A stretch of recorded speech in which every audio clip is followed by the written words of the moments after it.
cười rất đáng nghe đó. Và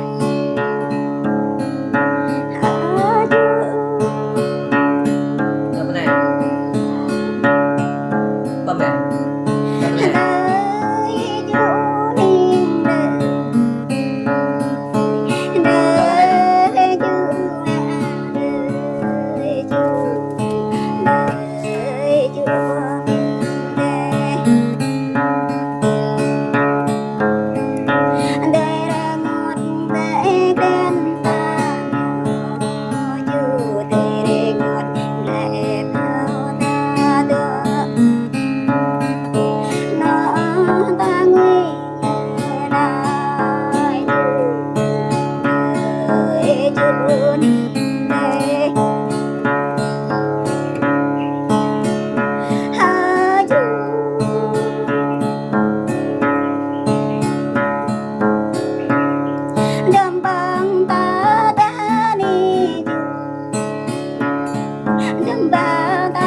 Bom ya? Bom ya?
đầm ta lê gió ý lệ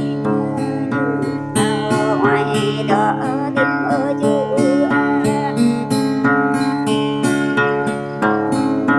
ta đã cao kinh đã thầm vào rê đất ta đã cao kinh mà cây đất nấp ta đã cao kinh đã trong những trao đất Lại con về. đời ở chưa đi ngột đây thật là chữ thật là Giờ bên đây không là. ở chưa rai cao ninh ý na chưa ta đã cao lịch đến đi chưa ta cao ninh đến đây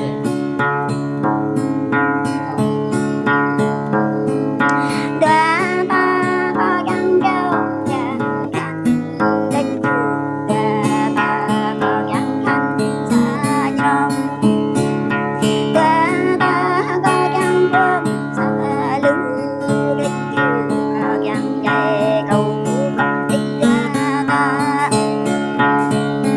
áp tay có sống chưa áp ran bơ sung bra mừng to đa chú hơi dân ta oai tùy sao đánh chú dân vàng oai tùy bia dân cha ta oai tùy bao đa chú dân rau ta oai thun dân đông ta oai đọc dập hoa để đi chú ta oai tòa dập hương để chú ta oai rừng dập để đi chú đàn bà có ghé nhau nè chú ở chú đây này ở đi chú đi gặp tình riêng ra sang đời này chú gặp đằng đằng ra tay đi gặp đời quê ra ghét đời này chú đàn bà để ghé nhau này chú lao bà để ghé đó cô tự đi đang ta đi các bạn biết lao đi Các bé đơn bây giờ. giờ rồi Em bé nào về, em bé đâu rồi. nè ta gọi nè Tên là